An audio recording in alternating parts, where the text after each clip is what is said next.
I was a kid, I grew up in the era with, sorry, I have a cold. I grew up in an era where there was a lot of change that was going on. I think it started with the assassination of Kennedy, but after that, the Beatles invaded America. We got involved in Vietnam. We had a lot of unrest at home. We had a lot of civil rights problems. 1963, for instance, that was terrible. But what I was going to say was, I grew up in this household with the stepfather, and we'll just call him Senior, that did not allow me to grow my hair out. I really wanted to, and I used to do this thing where I'd slick it down and comb it back so you couldn't tell how long it was. One day, he says to my mother, "Hey, get that kid's hair cut." Why did you ever Just like that.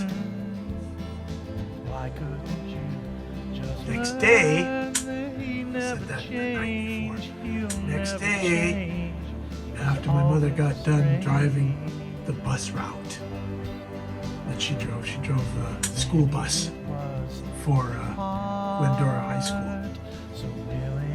Actually, for the Glendora Unified School District. But I digress. When she got home, she put me on this chair. And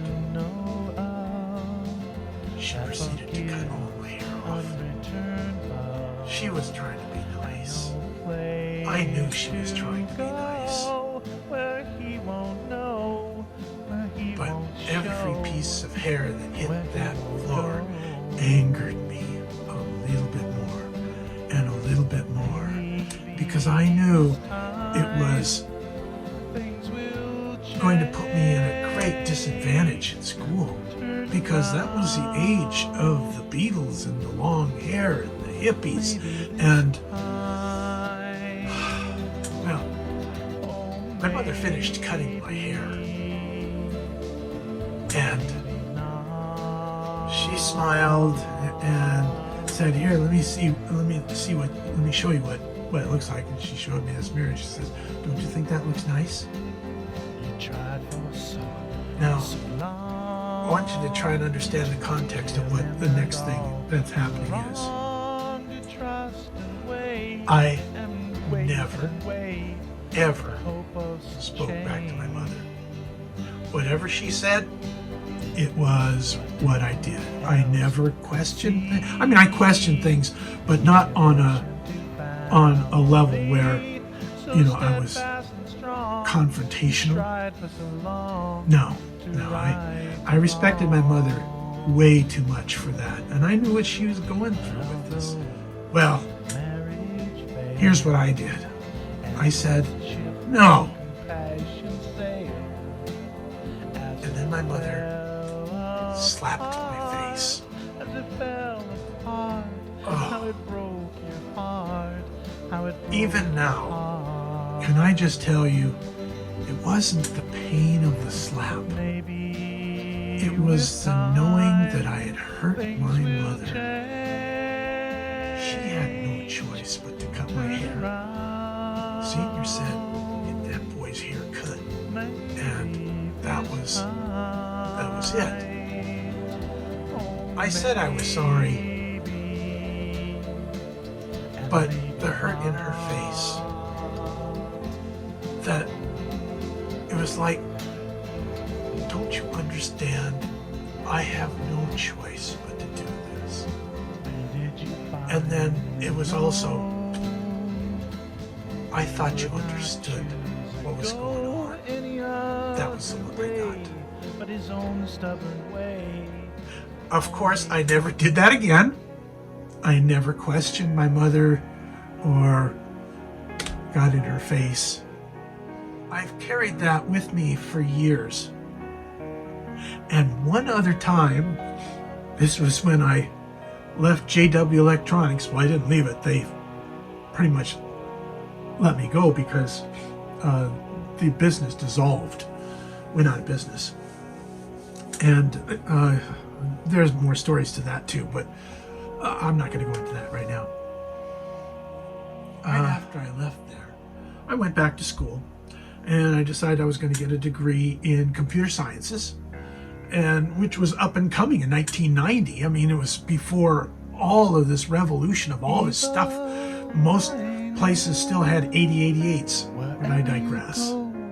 I got a job. And actually, one of the songs on this new album is called I Just Got Paid. And there's a story with that too. We'd been living on food stamps and church assistance, and all of a sudden I came home with a paycheck, and there it was. And I wrote a song,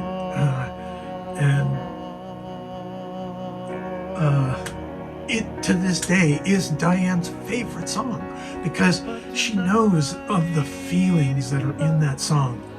We'll talk about that another time. I need to finish this other story, right? So I got a job working for Washington State Parks. And of course I wrote that song after that first check. And I still have a copy of it somewhere here, but I don't know where it is. Where was I going with this story?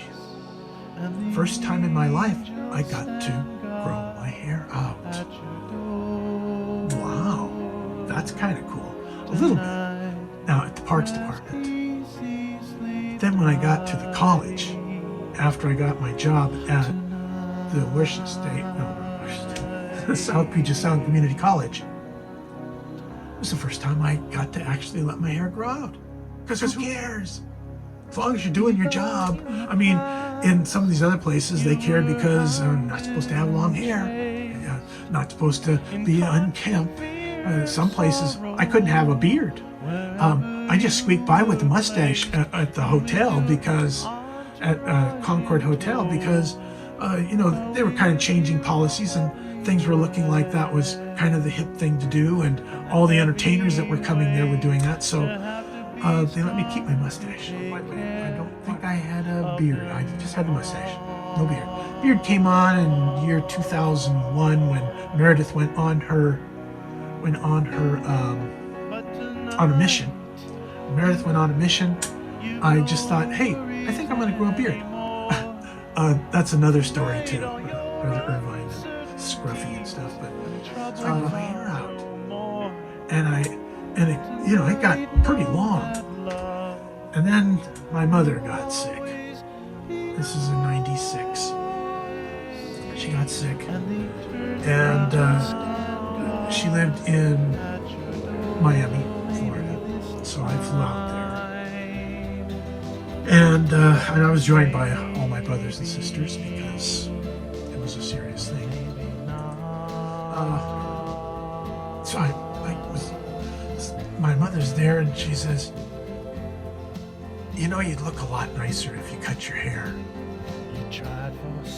My mother's dying there. So I went to a barber with my sister Mary. We went to a barber, and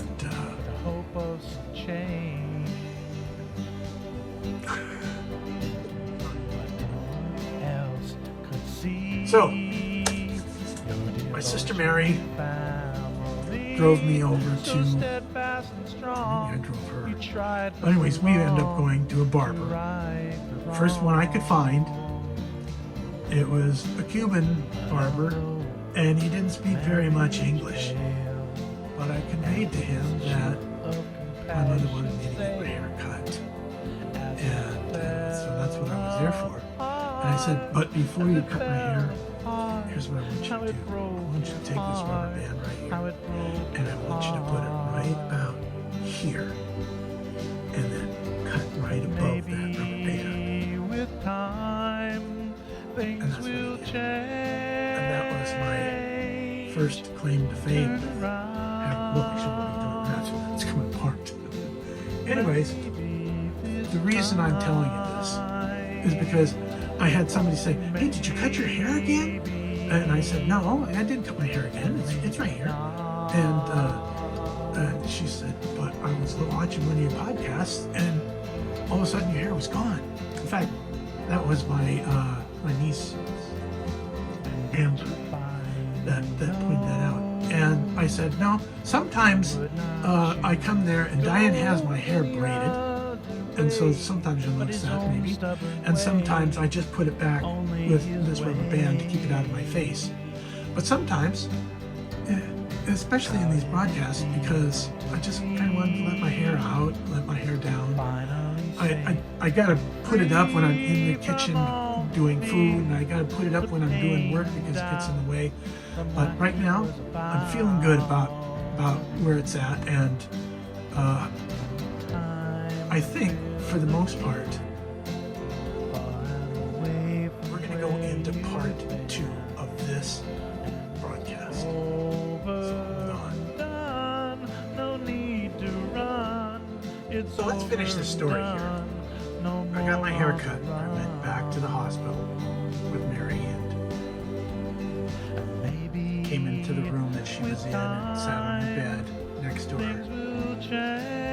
And again, she put her hand up on my cheek and she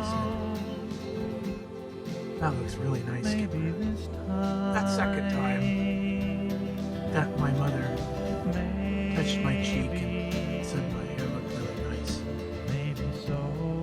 To me, that was almost like her saying that she forgives me for that transgression that I made back in 1965 with my hair. And I like to believe that to be